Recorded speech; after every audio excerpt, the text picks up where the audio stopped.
This your boy Rel. This is the Crowns Up podcast. Keep your crowns up. This is Lenny Thomas. This is the Crowns Up podcast. Keep your crowns up. Let's get it. Yo, what's poppin', fam? It's the kid, Professor X. Welcome to another lovely edition of the Crowns Up podcast. You know, the #1 spot for hip hop, faith, and culture. We keep your crown fit and your soul lit. You already know. Appreciate you for tuning in, whether you tuning in on all social media, whether you on all the streaming platforms, whether you watching on YouTube. Yo, we appreciate you, man. I know y'all like X, you be taking too long, man. I'm sorry, dog. I'm sorry. But I gotta make sure the quality is on point. I gotta make sure that the audio is on point. And I gotta make sure the guests are on point, which I'm super excited about for today's episode. For all those that are tuning in, this is your first time, make sure you go to Crowns Up Pod on all social media platforms and follow us. Make sure you subscribe. Make sure you drop a review. Leave a comment. Slide in a DM. Again, that's Crowns Up Pod. CROWNSUPPOD on all social media. Subscribe on YouTube. Make sure you're on Apple. Again, Spotify. We everywhere. Be YouTube. Make sure we need to get the subscribers up. We're trying to get in the top 10. All right, for real. So you already know. #1 spot, hip hop, faith, and culture. Yo, I got some real people in the building today. Okay, we reporting live from ATL, shawty. Okay, I mean we here all the time, but my New York people are here. Okay, my real La Familia is here. Okay, you might have seen one of them before on another episode. You have not seen the other one, but yo, this is real family. We are real family. I mean real family. I mean we knew each other when we were little kids growing up. We got real family. These are my cousins, y'all. Y'all give it up for Rel and Lenny, okay? Yo, Rel, Lenny, what's poppin'? Appreciate y'all coming through. What's up? Chilling. I'm good? happy to be here. I'm happy to be here. Are you? Yes. You look happy. I'm happy to be You here. look happy, yo. We Yeah. all good. It's all good, man. We're I'm gonna here. turn my phone on silent before it interrupts. Yo, I'm telling you, yo, Cass, we gotta be putting these joints on airplane mode because Cass will try to hit you up and mess up the whole flow of the podcast. I mean, I've heard it before. but when you in those type of lanes, you know that's expected. Okay, the gems. We dropping nuggets already. All right. So, you gotta own it. Yo, first of all, I appreciate y'all being with me as always. You know what I mean? I love y'all with the bottom of my heart. Y'all have been with me forever. Y'all know me probably better than most people do. So, this is gonna be a fun podcast because when you're around family really don't give a dang about your feelings or what you think, and they will humbly remind you, look, bro, don't think that just because you are out here on streaming platforms that we don't know the real you, okay? So faking the funk. I'm prepared for all foolishness that we about to get into. But as always, we got to start with what's good with the culture. And there have been a lot of things that I don't know if they've necessarily been good with the culture, but the culture has some things that's been happening, especially this past week. So let's go ahead and get right into it. My man, Tory Lanez. We gotta start with Tory. Okay? Everybody knows what's happened. If you haven't, I told you in the last podcast. Google it. Tory Lanez has dropped a new album called Daystar, right? And in the album, Tory finally breaks his silence about allegations of him shooting Megan Thee Stallion back in July. All right, his album, he's talking about Kylie Jenner. He's talking about being in the pool with her, thinking about she looked like an angel. Wow. He dropping bars for Maul from the Joe Budden podcast. He got something for Kalani, Wow. Asian Doll, Cat, Dream Doll. J.R. Smith getting some shots off. He pretty much pulled an Eminem kamikaze and pretty much did a whole album addressing anybody who said anything about him in the Megan situation. And he tells us in the album that he would never hit a woman, he would never shoot a woman, that him and Megan was in a relationship, that he's in love with Megan, he still wants Megan. This is what he's talking about 2 days after we find out about Breonna Taylor, which we're going to get into later. Oof. Timing. Fam, are we supporting Daystar? Is the album fire? should we believe anything Tory has to say? What's y'all take? What's good? No. I'm just not even to be funny. Yeah. Just your timing is terrible. Your content.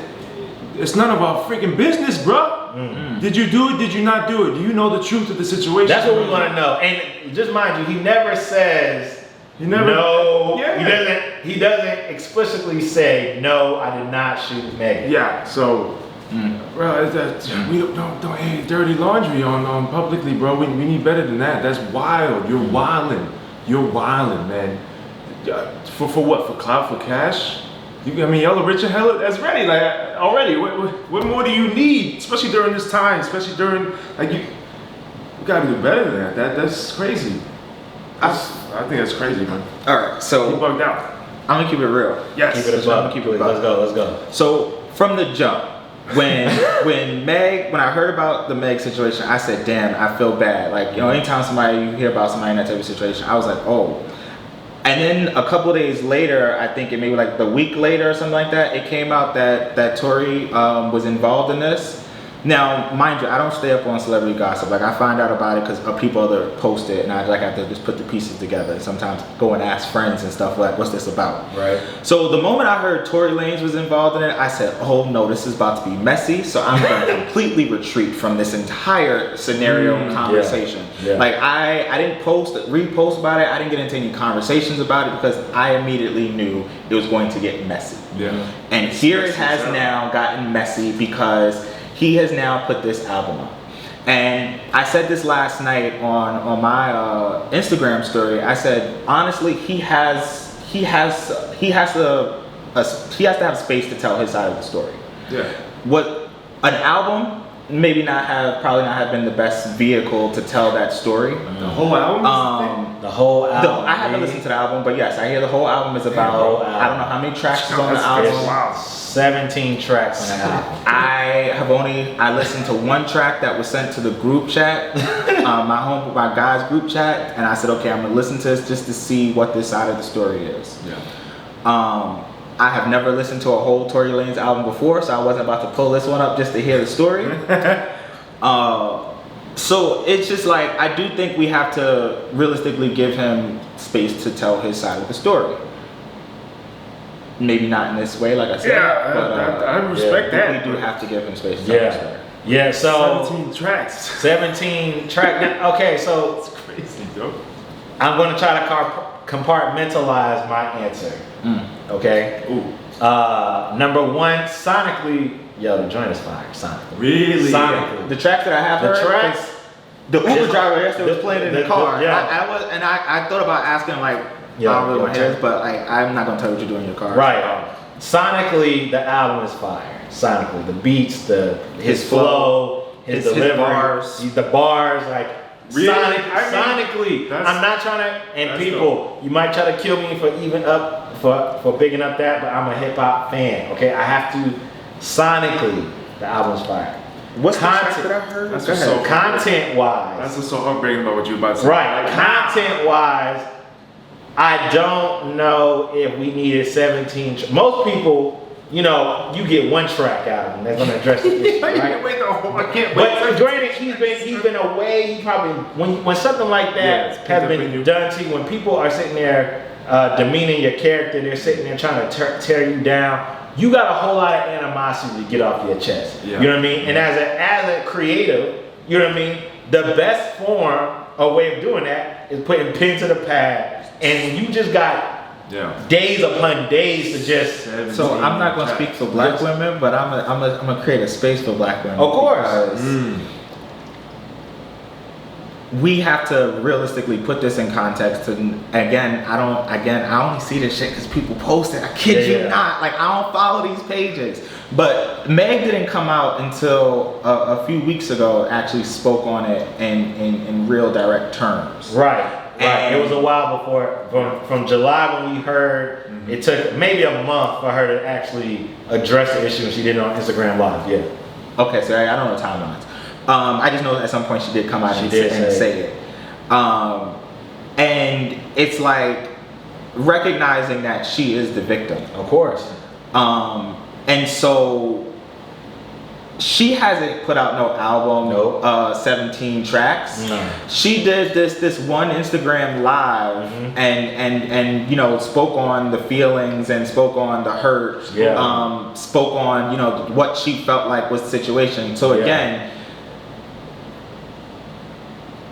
I get it. Like he has a space to to say his side of the story, but 17 tracks. No, yeah. It probably is excessive. Flow. Yeah, but and this is why I was saying I was compartmentalizing, right?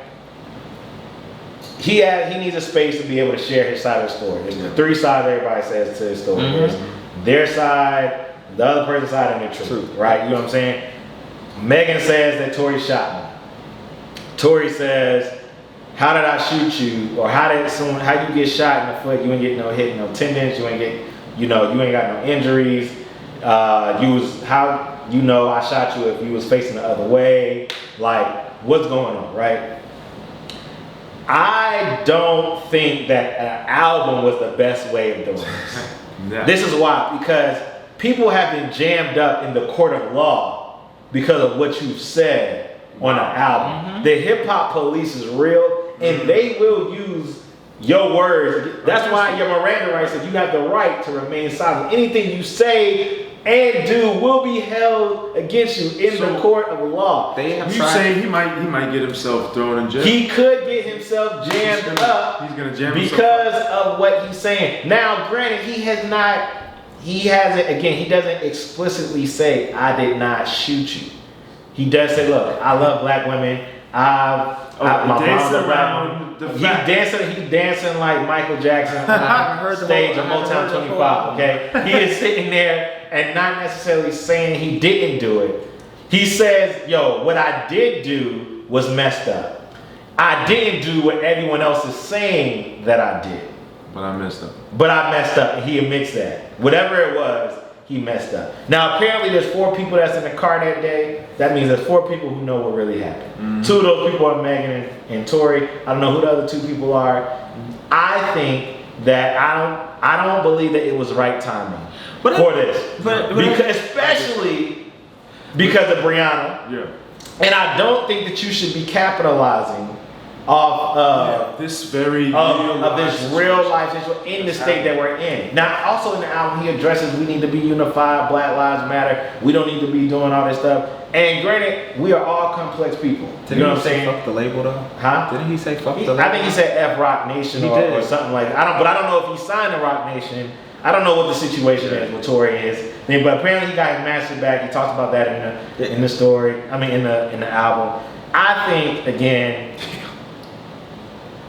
if you did do it, we the people need to hear some apathy, empathy. Yeah. Not no apathy, some empathy. We need to hear that you seem remorseful about it. Yeah. It doesn't seem like you seem remorseful at all. And if you didn't do it, I can understand you having this hostility and this issue. But you could say, understand the emotional weight of the situation. Yeah. And take responsibility for whatever part you took in. Yeah, and that's the thing. Black men, we need to take responsibility for what we do. You know what I mean? And our black women need to be protected. They need to be cared for. They need to be held up as the queen as they are. Now, if the story comes out, which I don't believe this could be true, but look, I'm first to admit if I'm wrong. If it comes out that Megan is lying, which I don't see how she could be, but if for some reason the stories don't line up, she's lying, she was an angry black woman who felt like she needed payback. Which we know there are cases of that, which I'm not saying she is. But if this is a story, then we might owe Tory an apology. We need to sit there and work things out, whatever like that. I do think that we need to hear both sides, but none of them, let's be clear, none of them are saying what happened. Specifically. Besides, Megan says that Tory shot me. That's the most we're seeing. Megan said Tory shot me. I didn't watch the whole album. I didn't know because again, my thing is I don't understand why is there just so much? Why are they talking so much? Like I just I live in the world of the internet. I get Meg is the victim. She is hurt. I understand that. And again, she has a lane to talk about what, share her side of the story as well. As she should. Yes. I think in the midst of everything, like, it's still happening, and recognizing again that, everything out here is just for fodder oftentimes. It's like, it's okay to retreat. Yeah. And do it out of the spotlight, and you don't have to, share the story, right now. And that goes for both sides. It's just like again, if you feel like he has victimized you, and there's an investigation happening, like, I guess, like, recognize, like, okay, like, that's the opportunity to get that sort of however you want to frame it, justice, reconciliation, however. I just think there's just way too much of it, like, just being talked about, like we weren't there. We don't really need to know. We don't, like, we weren't on scene. Yeah, it's none of our business. You're right. From the jump. Yeah. So thoughts and prayers go out to Megan and Tory.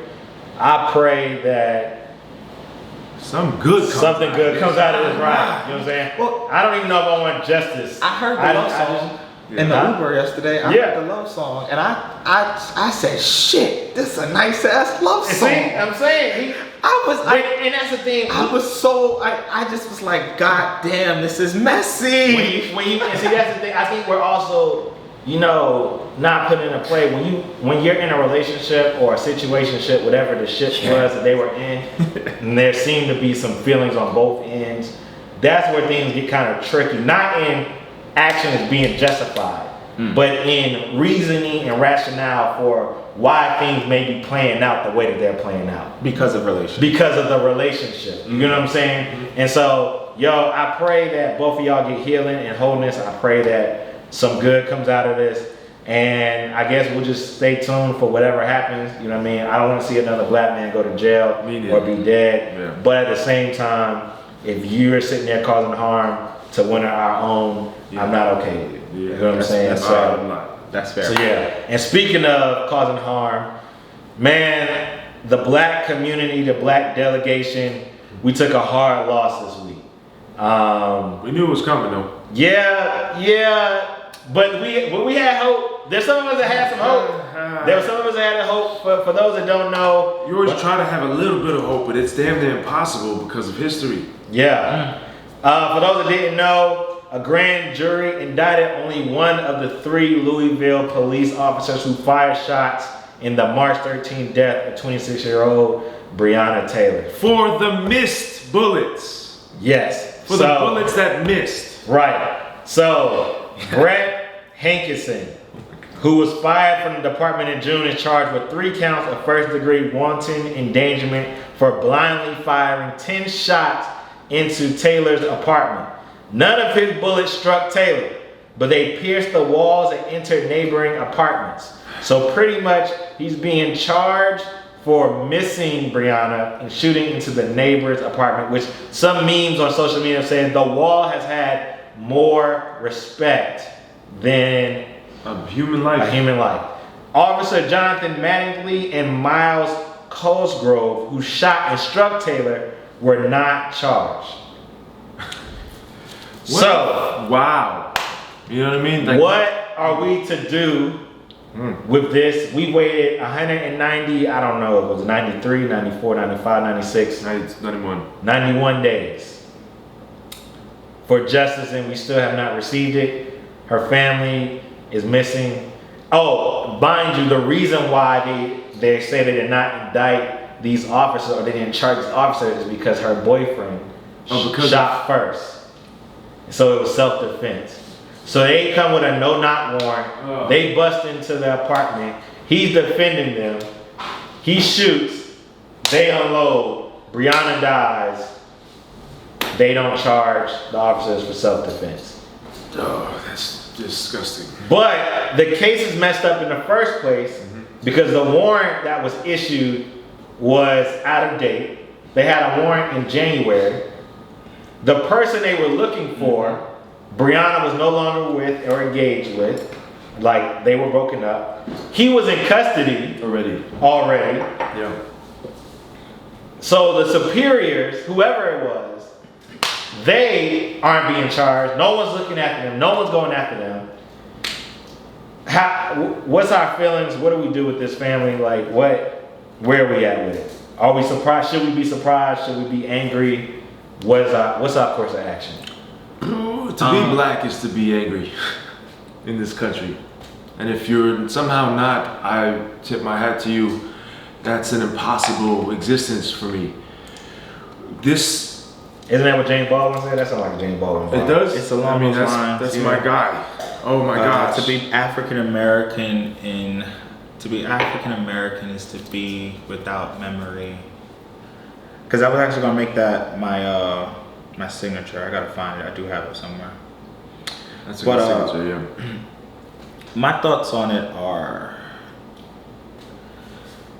we should be surprised because we do have to hold on to a little inkling of hope because it is that little inkling that keeps you going each day. Yeah. And it's really that little inkling that, where the whole you hope for a better tomorrow comes from. A conversation I had when one of my first meetings this week at work, there was space created to talk about, share, how folks were feeling. And I shared that it's hard in these moments to hear this sort of decision made and find hope, like to continue to find hope. But it's like you have to each time it happens. You can't continue to just think the system is, because people are out there each day trying to change the dynamics. They are trying to, that's what the protest was about. So we can't look at it and people will protest the next time it happens. People protest after this decision. But that's where that's coming from. So it's yes, it's okay to be surprised still because you're holding out hope. I've said this, on my podcast plenty of times. I've talked about this in a ton of other spaces. Right now is a moment of really paying attention and really understanding the parallels and the dynamics that we're in.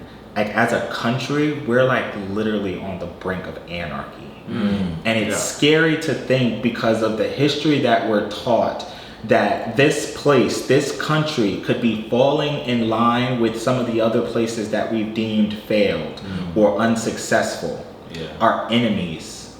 Yeah. We've classified Russia and China for being dictatorships and communist countries for decades, and we are literally on the brink of this shit. Yeah. And it's 2020 is all the pieces that you thought were holding it together are just falling apart. And Friday when Ruth passed, it was shit. Yeah. R.I.P. It was literally, I've had conversations with friends and I just was you want her to hold on to November. And it was just because you hold, with her holding on, it creates the last real pillar. And then you are hit with the Breonna Taylor grand jury indictment or non-indictments. And it's just what the flying fuck? Yeah. Nothing. You would it's it was clear there were this entire situation was mishandled. And while you may say, okay, it's not murder, but hell, manslaughter? Thank you. Something. Something what you literally you're pretty much telling him, hey, we just want you to know that the job that we wanted you to do, you didn't do it, and that's why you're in trouble. Yeah. And it's just what the fuck? And white people, it's just there has to be an understanding that a further perpetuation of this erodes all inklings that you may have in your mind about how forward you think we are. Yeah. And I say that just across the space, like white people, and it's not to like target anyone. It's like across, because again, you still make up that majority. You still make up the power holders, and it's not until you really have a full reckoning with this situation that it will shift. Because it's going to either be that in a more democratic, more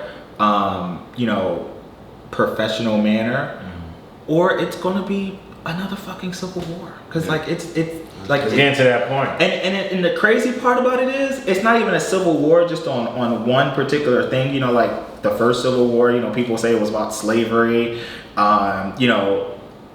Sure. But this one's gonna be about a bunch of different shit. Yeah.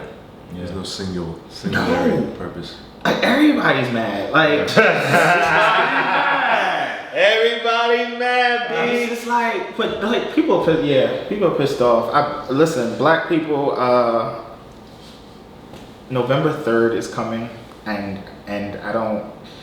And then after that, because legislation needs to change, and if we're gonna do anything, legislation needs to change.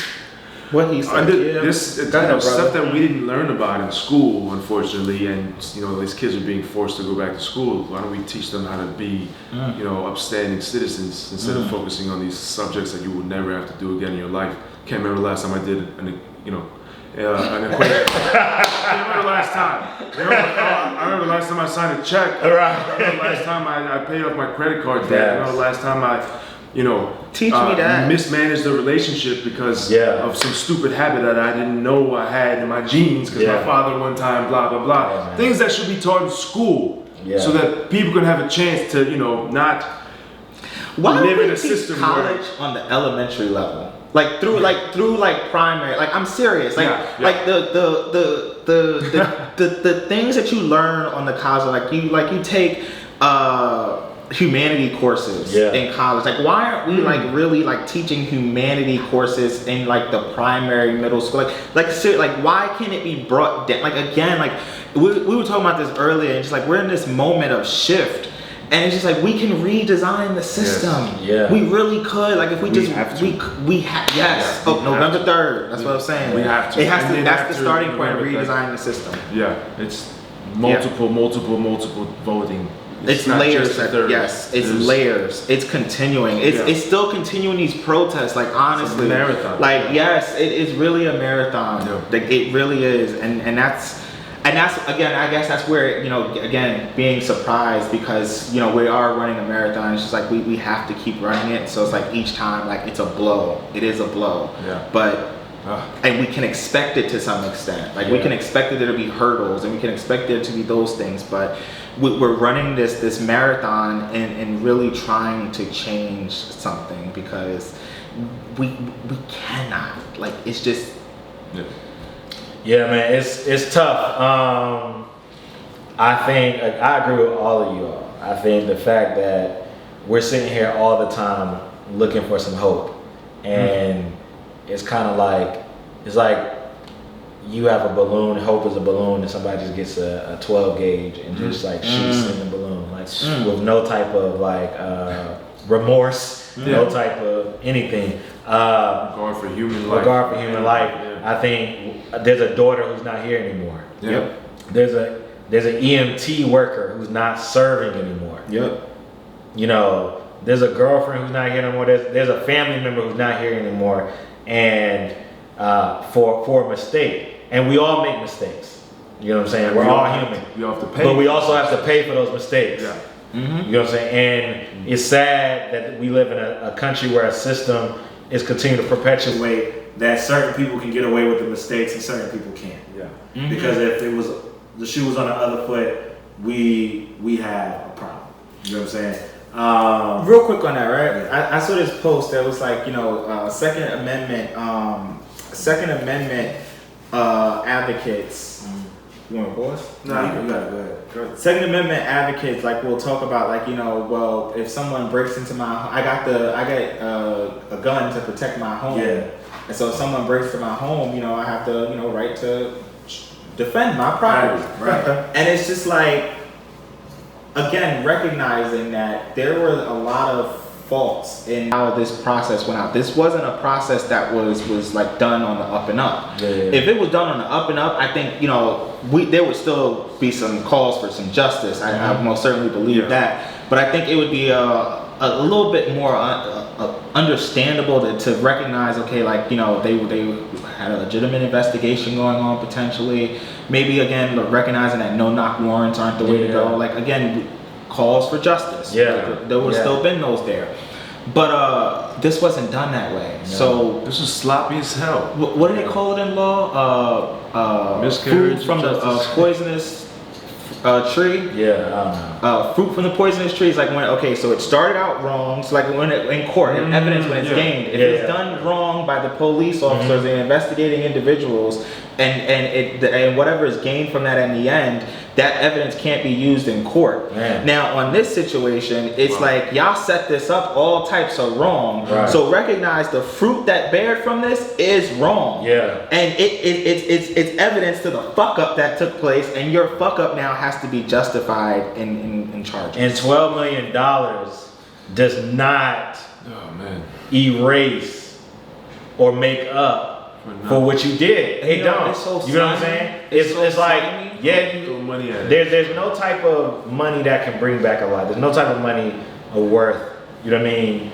No, that can set, trying that to can, plug it in. yeah, you know what I'm saying? And make you feel justified in doing what you're doing. So, black people definitely November 3rd, get out and vote. After November 3rd, definitely keep protest. Before Right. November 3rd, keep protesting. Keep putting the foot on the necks of injustice. Yep. Keep praying, but keep moving. Keep doing things that's gonna allow our people to find value in ourselves. You know what I'm saying? Like, clearly we cannot rely on the system to show us and value ourselves. So we must look internally. We must gather together. We must put people in policy. We must change legislation. We must call our local representatives. We must get involved in our community board meetings. We must be on our PTAs. We must think about and teach our kids and our family members and have conversations like this, and uplift and cry and weep and grieve and mourn and be joyful and all the emotions, allow space. But we also have to be able to take responsibility, educate people, do our part. Yeah. Because the only way things are going to change is with the help of the Lord to come down himself and change some stuff, and for us to do our part as well. Yeah. All right. So definitely our thoughts, prayers, and condolences go out to the family of Breonna Taylor, everyone who's been affected by it. Thank you to those soldiers who've been on the front line, like Jamal Bryan and Tamika Mallory and my son and everyone else who's been out there protesting for days, trying to raise awareness, and those advocates who are out there fighting for justice. We appreciate you, we salute you, and we're grateful. So let's get on to a little lighter note. What y'all been listening to? What's been in your playlist? What you've been bumping? What should put the people on? What we need to be listening to? I'm gonna pass that to you. Alright, so I've been listening to the quietness of these walls. Mostly, I respect that. For me, what's been playing lately, like what's on repeat, is 2 tracks. The Climb Back by Cole Okay. Hey, and Deep Reverence, Big Sean and Nip. Reverence. hey. The 2 of those literally have like gone back to back, on repeat, like back to back. In rotation. There's something about the 2 of them songs right now for me that's they're hitting, they're sitting with me. That Climb Back. I mean, it says it in the title of the damn thing. Yeah. What's the other one's name? The Lion King on Ice. Yes, that's in there too. Like I'll throw that in sometimes as the third one, like bounce. But the 2 of those, like I've been, and then like I'll find myself in the middle of the day just like reciting like little bits and pieces from them.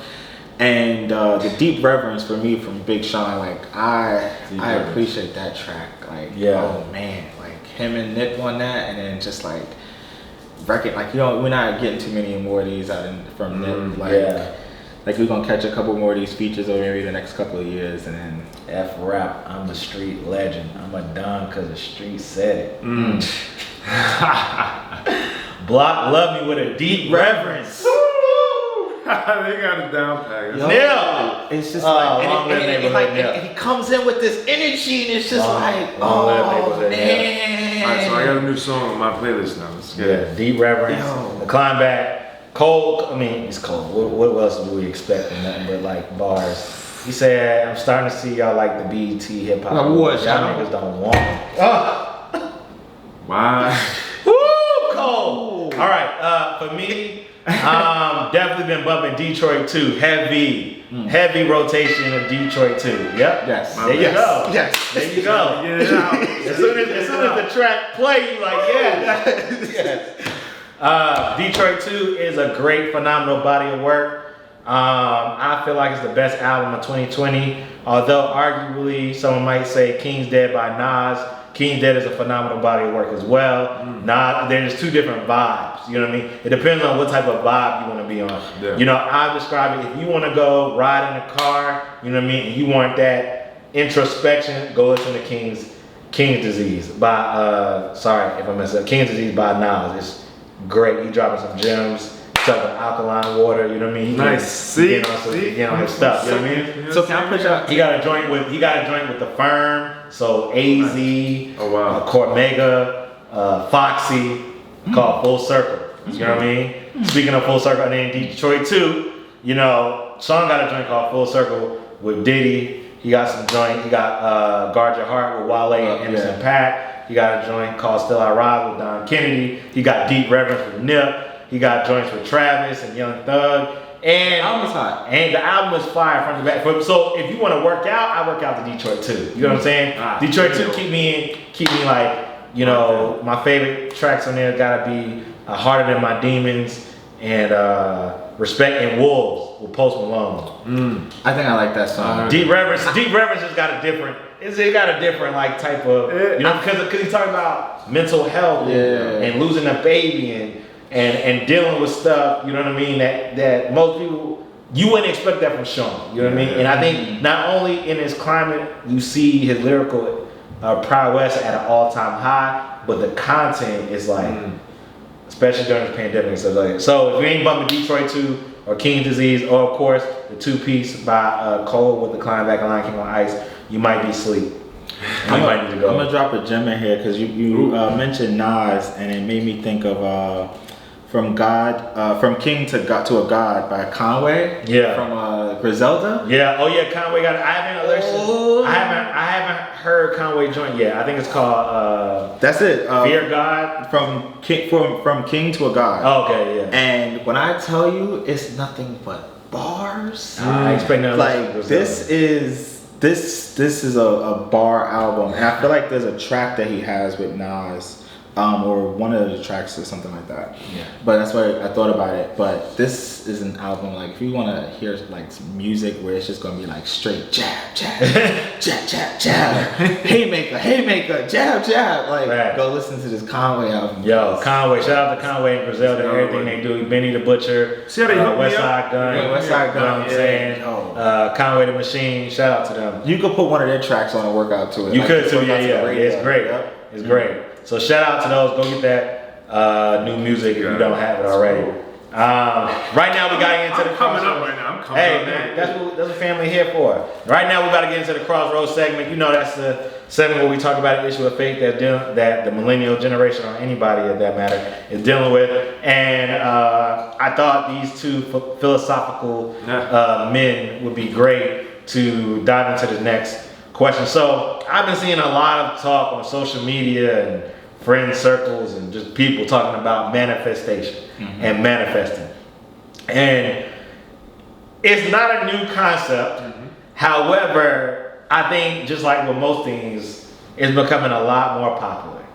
And so I wanted to talk about what are your thoughts on manifesting? How do you manifest? Is it real? Is it just a whole bunch of bandwagon BS that people are playing out there? You know what I'm saying? What are your thoughts on manifesting and how do you manifest and what have you seen it in your life? So either one of y'all take it away. All three of us are walking manifestations, right? We are the manifestation of Martin Luther King's dream. Get that free First game. and foremost, right?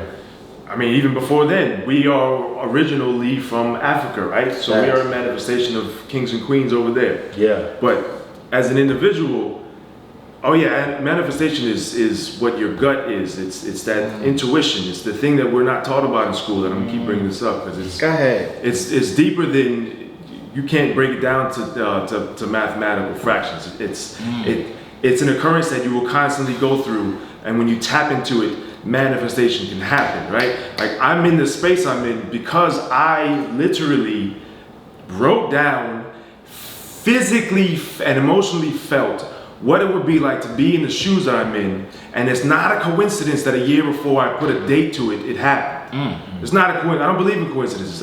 We're tapped into something, or we have the potential to be tapped into something if we could find a way to utilize our intuition and pour into manifestation. It's never going to come exactly how you picture it, but you're going to get, if you're 60% on the money, that's a win. You know what I'm saying? Like that's a win. Yeah. So the thing is, you're going to be distracted from trying to do this. You're going to be quelled.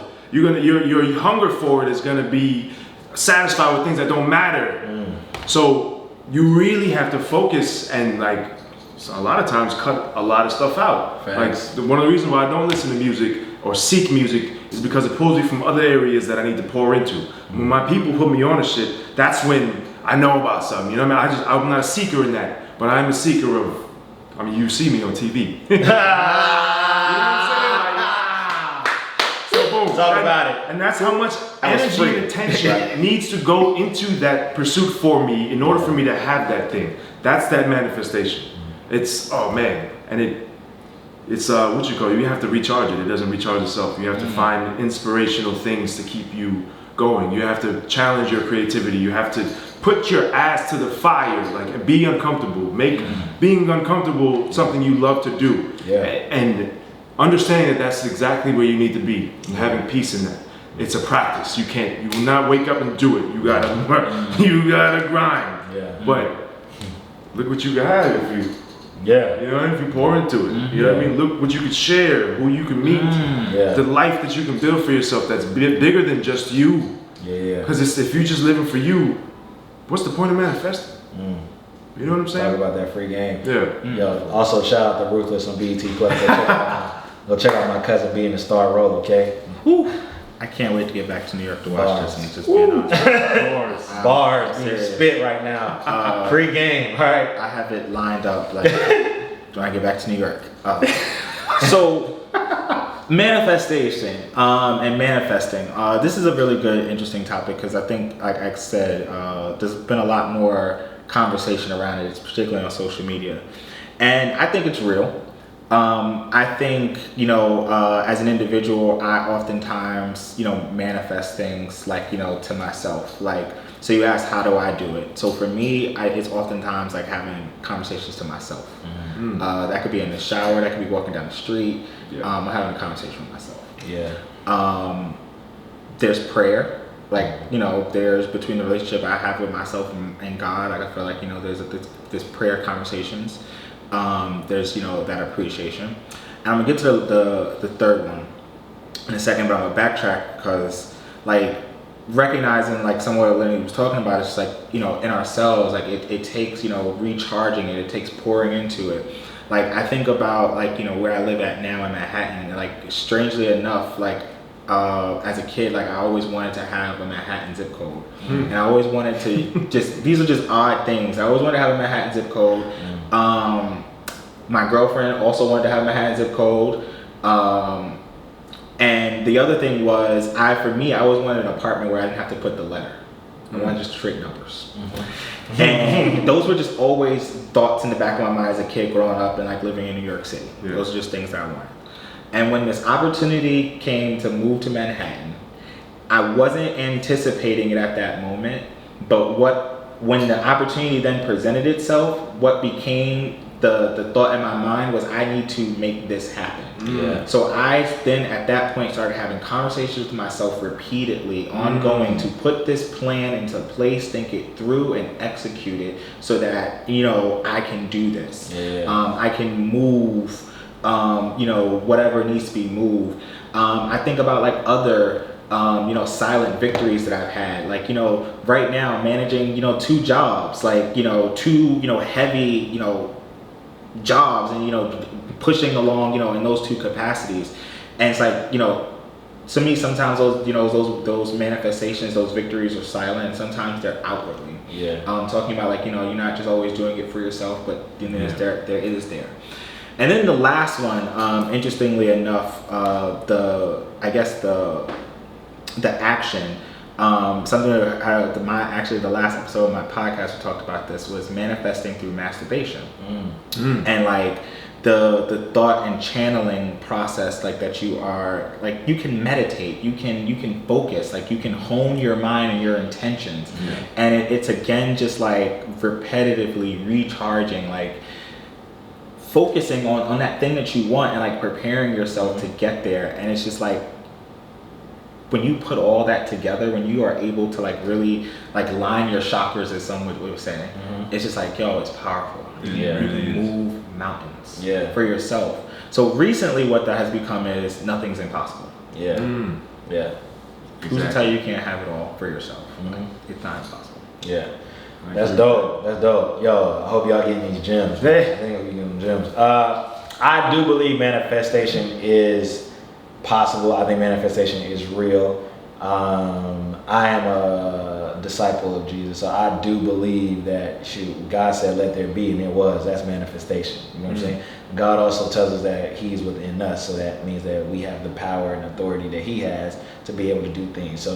So a man thinketh, so is he. And I, through my life, have seen the power of things manifested that I never thought about. Like, subconsciously, yes, but not like right there in my face, like, man, like. But there are things that I have said, you know what I mean? I also believe in the power of the tongue. So you speak life and death in the power of the tongue. So what you say has the power to be able to manifest. That some may argue that's only a God type of characteristic, but again, if I believe that God is within me, you know what I mean, and I am in tune with the Holy Spirit, the Most High, then that means I have the ability to tap into that type of force and that type of power and create it into life. So I always wanted to be a husband and a father. Boom. I used to want to be on radio when I was a kid, listening to Flex and Angie Martinez, and you know what I mean. I wanted to be one of them voices. Boom. I always wanted to be a DJ because, you know what I mean, I saw people DJing and stuff like, boom. I always wanted to be a rapper. You know what I mean?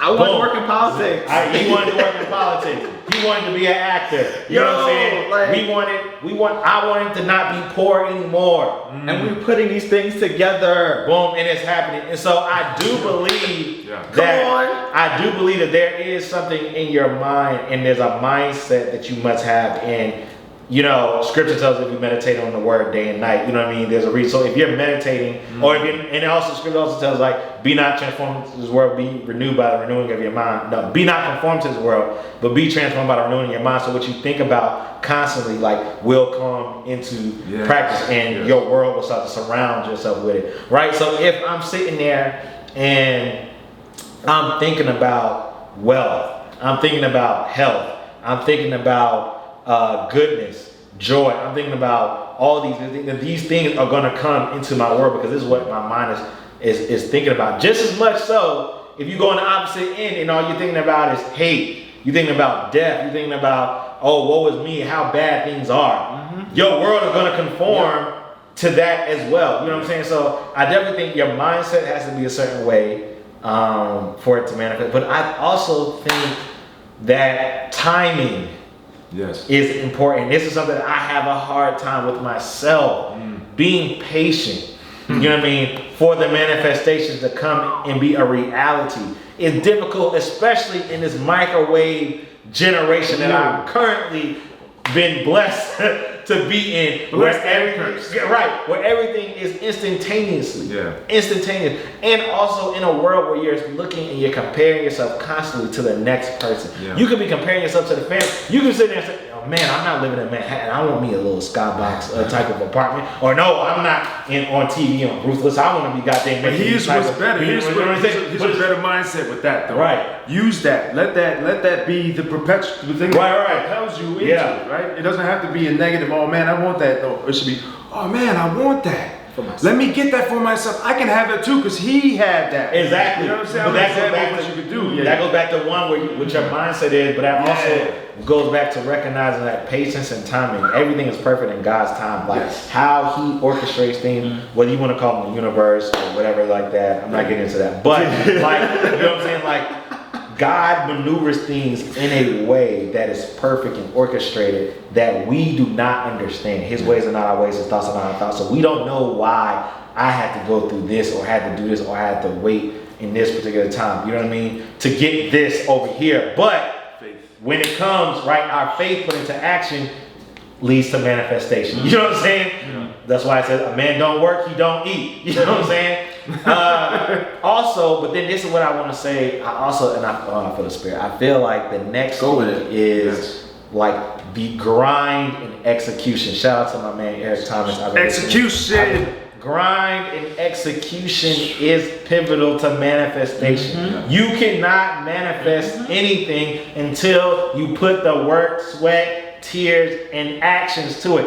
I.e., this podcast would not have been created if I did not put in some work, some planning, some thought process. If I didn't learn, if I didn't ask for things, if I didn't work hard for it, we wouldn't be here 18 episodes in. You know what I'm saying? Like, you know, we wouldn't be anywhere. We'd be bummed somewhere, you know, chilling, whatever, or wasting our life away because we did not put in the work or the sweat equity. And granted, here's the thing about the grind, right?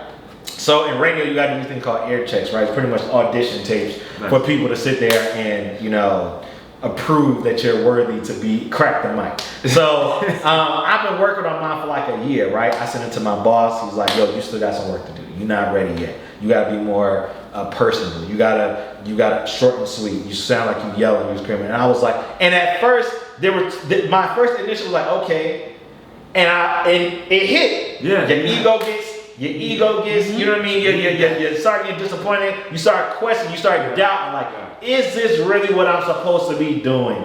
Do I need to hang the mic up? You know what I'm saying? But then I sat there and I had just listened to Eric Thomas again. I just listened to him talk about the advantage of being the underdog, of being the ones that people sleep on and don't like things. You gotta put in the grind, you gotta put in the work. He said, yo, you're just not hearing about me, but I've been doing this for 20 years. Imagine if I would have gave up at year 3. You know what I'm saying? You know what I'm saying? And so I sat there and I was like, you know what? You're right. You know what? I gotta stay hungry. I gotta stay humble. You know what I mean? Y'all hear me all the time talking about them artists who they get on, they get fired, and they lose their hunger, and I be clowning. I be like, yo, where's this person at? I thought I had to take that same energy, keep that same energy, and say, you know what? I'm gonna grind more. I'm gonna sit there and perfect it. I'm gonna get better, so that the next time I just build and I build and I build. The same with this podcast. If you listen to episode 2 or 1 of the Crimes Up podcast, and you listen to episode 18, you should be able to see a huge difference from just the way that we're saying things, the way that we're presenting, the way that videos are edited. You know, it's perfect, but manifestation comes when that work and that grind stuff. So if your mind ain't right, you know what I'm saying? If you're not leaning into the spirit and with the timing of things and you're not executing, more than likely you're not going to manifest the things that you're. So it is true, it is real to me, and I guess to all of us. No, that's whole real. Like I think of like you gave that example just now about, you know, the takes that, you know, perfecting that, and I think about like the first time I told one of my old co-workers and who's a friend now that I was applying for like director roles, and she was like, I'll be real with you, you're not there yet. And I was like, wait, what? She was like, you're not there yet.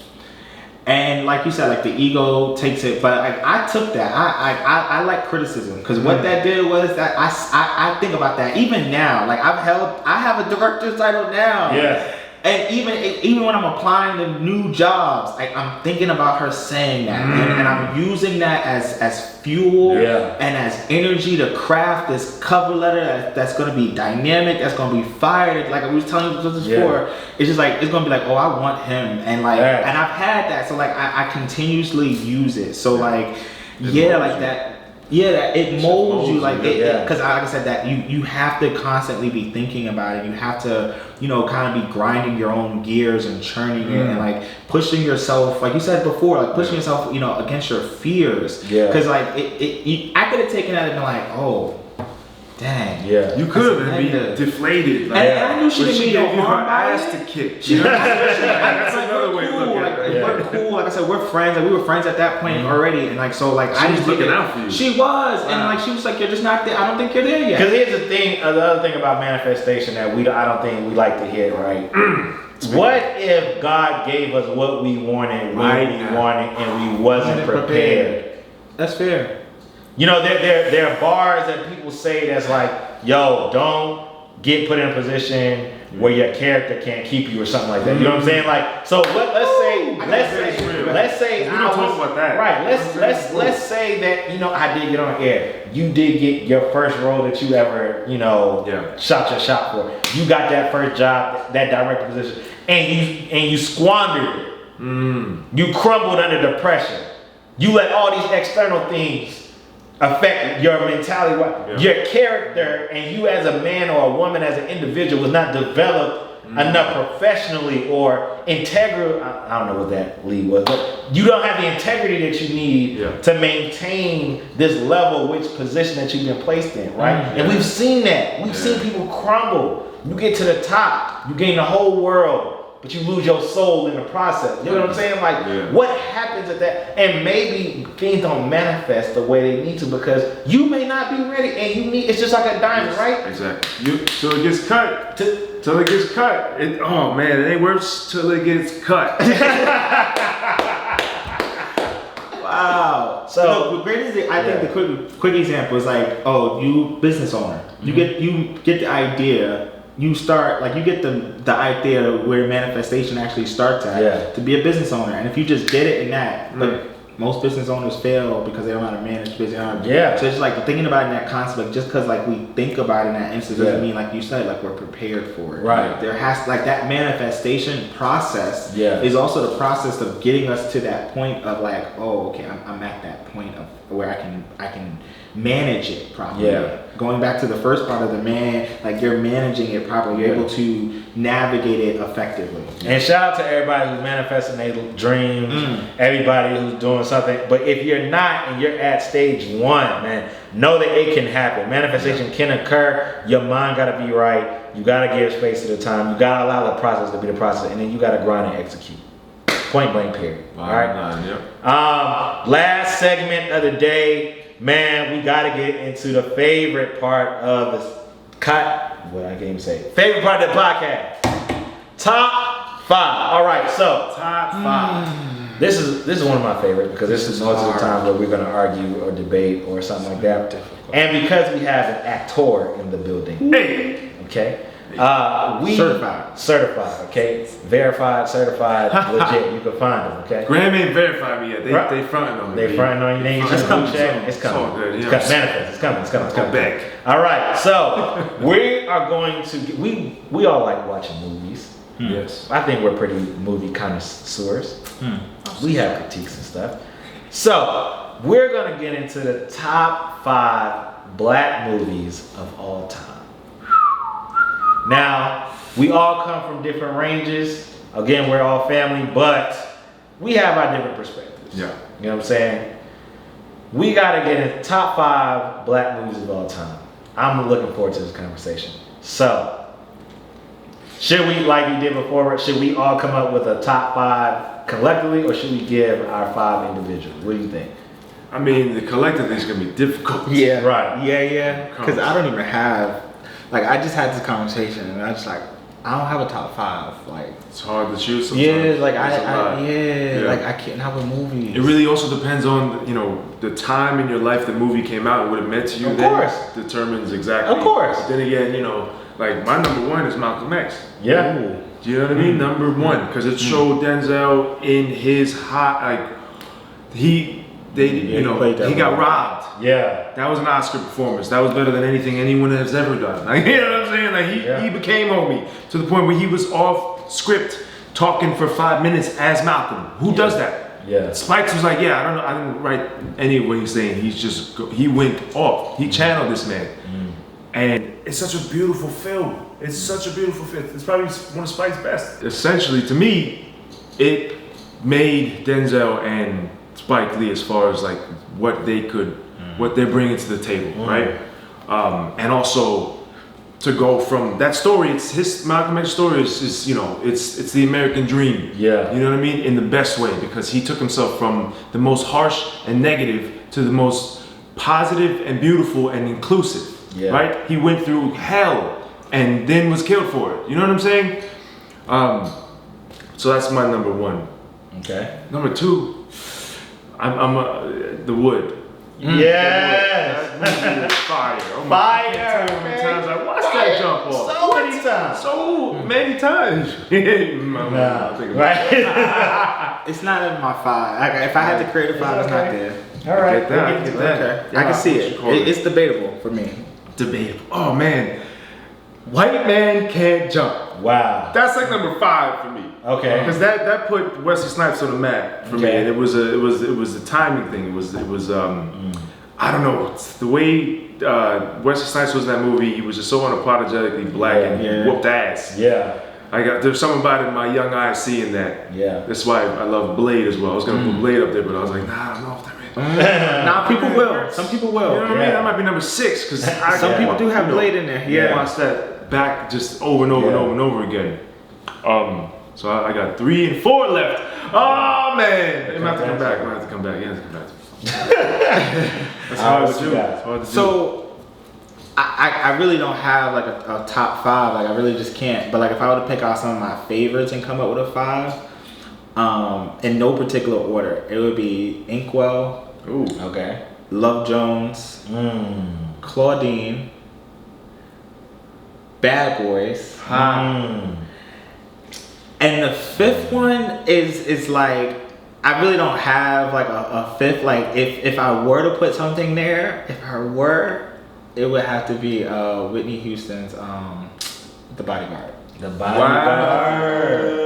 Wow. I could watch The Bodyguard. Wow. Those are big. And yeah. Those are some. You listen movies I ain't even heard of. I'm like, what? Those are faves, like from across the spectrum of just black TV. Like the Inkwell is Lorenz Tate, Jada Pinkett, like in their early acting days. Claudine is James Earl Jones and cannot remember her name. Diane Carroll. She played Diane Carroll's lead character. James Earl Jones, I guess you could say, was the lead male character, maybe supporting character. Yeah. That's like a 1970s movie. Yeah. I think I know the rest of them, but it's just like, and then like The Bodyguard to me just is a movie like, I like Whitney singing in it. Like I felt like we got to see. Like I felt like we knew who Whitney Houston was watching The Bodyguard, and we knew that she could sing in real life, but we got to see this character version of her that was interesting. That was like kind of like, in some ways, like it could speak as like a biographical movie to some like very loose extent, because like that's just how I envision it. So like to me, it's a favorite movie. Yeah. And Bad Boys is Bad Boys. Bad Boys is Bad Boys. Last Black Man in San Francisco. I haven't watched that. It's phenomenal. Oh my gosh. And that's more the artist in me, because the way it was shot was unbelievable, beautifully acted, a story you don't see. You know what I mean? For our people, quirky black folk like that. I love seeing my black folk being quirky. You know what I mean? We got cool on Smash, but I like to see it. You know what I'm saying? We got cool on Smash. But I want to see it. I mean, the world wants us so bad. We got drip. My gosh. Oh man. Oh man, that's beautiful. Oh man. Nah, I can't. Nah, I can't put that number 4 in there. I can't put that number 4 in there. I'm gonna have to come back. You have to come back. Pass the mic.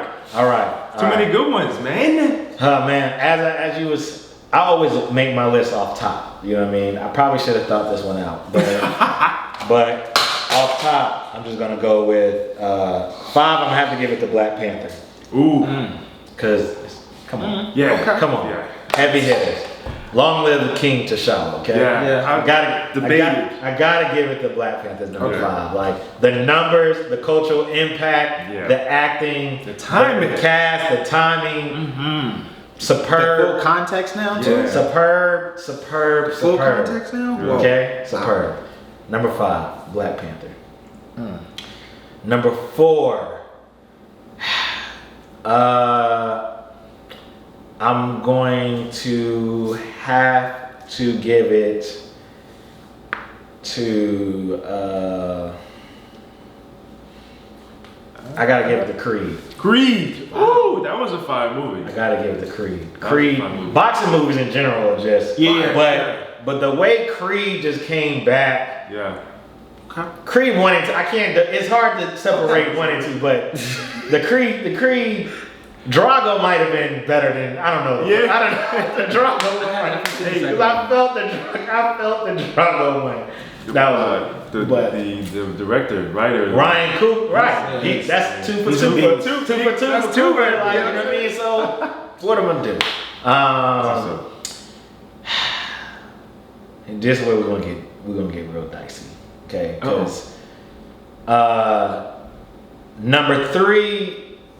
I can't even believe I'm giving it 3 because it might need to go at 2. So if that goes at 2, then I'm gonna have to go with Do the Right Thing. Do the Right Thing, because Do the Right Thing is a cultural. It's a cultural. That's a solid placement for that. You know what I mean? Like Spike killed it. Rosie Perez, like. Mookie, like it's all the characters. All the characters, you know, were just bugging out. Like, you know what I'm saying? Why you step on my, you know? It was so. It's such so New York. Martin's in it, like you know what I'm saying? Yeah. It's such a relevant thing. You know what I mean? That we still feel the ramifications of it. Yeah. You know, fight the power. You know what I mean? So, Word. Yeah, that's huge. Number 2. So, this is not based on, I think, skill level of the movie, you know what I'm saying? Because Malcolm X, I think, is definitely top-notch, Denzel worthy movie. However, Training Day, I thought about that. Training Day is something. It's different. It's different, bro. Like Denzel in Training Day, he's fast. Okay, I'm putting cases on all you minutes. King Kong ain't got on me. Okay, you know what I mean? He's fast. And he transformed in Malcolm X. Don't get me wrong, you get him, but Training Day, is a different. And we count that. It's a monster. It's a monster. And it's just like he played this character. I don't think a lot of people just envisioned him playing. Right. And he brought it throughout the entire role. There were just like other scenes where he just was like bad motherfucker. Yeah. Right. Okay, sorry. I just realized I missed off a pivotal movie that I have to knock off. So I gotta knock off Creed at number 4. So my 5 is gonna be still Black Panther. 4 is gonna be Love and Basketball. Ooh. When he said that time and place, that's what I thought about. Love and Basketball. I don't have a top 5. Love and Basketball. Q and Mo. I'ma play for your heart. Ooh, like, that was what? hard by. That's why Love and Basketball is something. It's different. Yep, I think I saw it. On Just like what Love song just, dropped, just, oh man. I like Dirk playing strip basketball. Dog, you know how much you game, wanted that in college. You know how much game. Okay. That's the timing. The timing was so Creed gotta be like number 6. Creed gotta be number 6, but I'm still gonna I gotta put Love and Basketball number 4. I'm still gonna give you Do the Right Thing at number 3. 2 gotta be Training Day. I'm sorry, number 1 gotta be The Wood. Number 1 gotta be The Wood. The Wood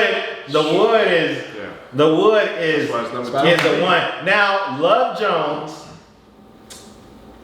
is a huge contender for if Love Jones,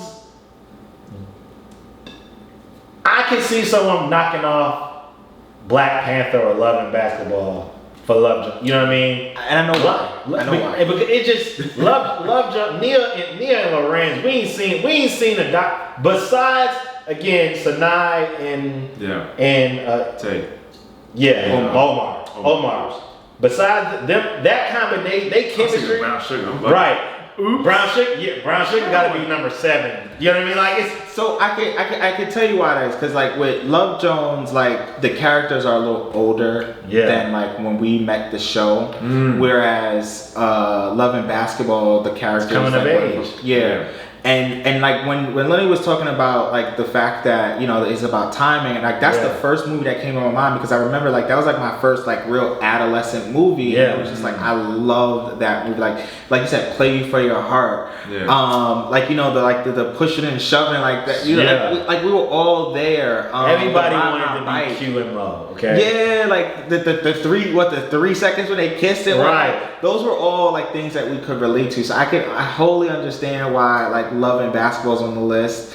I'm trying to understand, like, The Wood is one of my favorite movies. Like I thoroughly enjoy The Wood because I really love how they did the retrospective. Like, I just like at 1 though, if we're gonna place it, because this is why it's my 1. I'm not saying if someone knocks off The Wood for their personal preference or whatever, or if we're doing like legendary and we have to rank it, like, you know what I'm saying? Wood for me is number 1 because of personal, you know, timing, how I felt. I felt like I was Big Mike. I always wanted to Alicia. I understand wanting to play for the Wood. You know what I mean? Saying like great coming of age. You see the comedy. Tay Diggs. Our booty was rotund. You know what I'm saying? Like it's such a movie that you're like, man, like again, you can't beat a Black coming of age movie. No. Like a Black coming of age movie is like phenomenal. You know, and The Wood was that movie. You know what I'm saying? Now, granted, there are some. So many times. So, you know, when I found out The Wood was on Netflix, I was like, bet. Right away. We in there. You know what I'm saying? And then for later on, which is also should be an honorable mention later on, because we still got to number 4. Dope. For Dope to reach back and pull out Stacy for The Wood, like, I'm like, yo, Dope is a great Black movie as well. It's like the newer Wood. You know what I'm saying? So like, was a good movie. Bet. You know what I'm saying? So. We're gonna get to honorable mentions later, but we gotta get Lenny. You gotta drop us on number 4. What's on number 4 was Ray. Ooh. I can't tell you how many times I watched that movie front to back. It just absolutely took me through the entire, and I can't not watch it. Yeah. When I see it on. You know what I mean? Yeah, I feel you on that one. I love when actors can transform. And that's why Malcolm X is number 1. Yeah. You know what I mean? And Jamie did something with that. What? That was a gift. That was the Lord looking out. That was like, by the way, here's what alchemy and collaboration could do. Boom. How? That's like, if we want to throw another one out there, that's like Chad doing James. Of course. They needed more movies. Or James Robin's life was so crazy. He needed like 3 or 4 movies. James I mean, he played all his roles. Yeah. He did Marshall. He killed. He did Jackie Robinson. He did James Brown. Definitely. You know what I mean? Like, damn, he gave us 3. So again, long live King T'Challa. Long live Chadwick Boseman, man. There won't be another like it. You know what I mean? But yeah, just some honorable mentions that we didn't throw out there, because I know some people gonna probably be in a comment, drop a review, be like, yo, how you gonna forget? Yep. Okay, we know. You got The Brothers out. The Brothers. You know what I mean? That's also another good Black movie. Boomerang. Okay. That's a great one. Boomerang. Eddie Murphy. Okay. That's true. Yes, we also have to give you House Party. House Party. We have to give. There's 3 we have to also give. What else? Okay. Drop it. So the first one is Friday. Friday. Yes. Yes. Friday. Yes. We have to give Players Club. Players Club, yeah. Oh man. And we have to give Baps. Baps. Ha! We have I to never give really got into Baps. Baps. We have to give Baps. I gotta revisit it. It's a grown man. I give you that. You know what I mean? Brown Sugar, of course. Brown Sugar for sure. Brown Sugar, of course. Yes. I mean, when did you fall in love with hip hop? You know what I mean? I feel like so here's my thing with Brown Sugar. Brown Sugar was good. And The Best Man. I feel like The Best Man was great. Sorry, we didn't. The Best Man was great. The Best Man has to be top tier. Yes, The Best Man. Boys in the Hood. Sorry, the top tier. You know what I'm saying? So real quick, with Brown Sugar though, right? Like I just feel like something is off about that movie. Like I just feel like something could have been a little bit more dynamic about the movie. Cause like while it's good, like it just like it don't give me the over the top like reaching up there. It's like really like it's a good movie. Like if it's on, I will watch it. Right. I will most certainly watch Brown Sugar because it's still entertaining and I thoroughly enjoy the movie.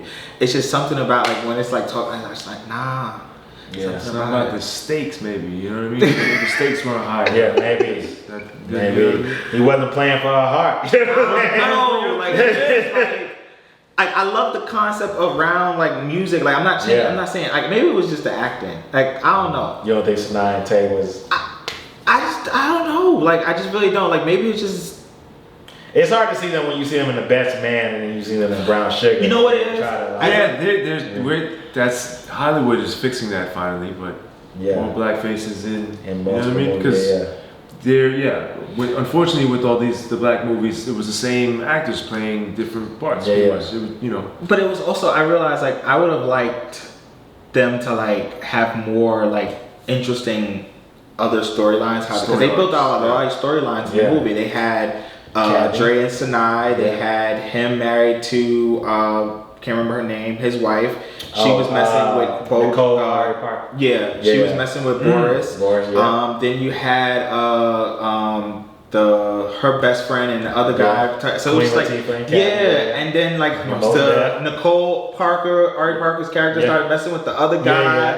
And it's just like you had all these like I wish they would have like done a little bit more to like really center or bring those into like a part of the story to like really like bring you into the because those were really dull moments if you start to think about it. And that's like realistically the story. See, here we go. So shout out to all the black movies that have shaped us, molded us, given us game. We tried to emulate and try to be in. Shout out to the new black Hollywood and black cinematography that's going to be going and manifesting. Shout out to everybody who's been listening for the past hour and still tuned in.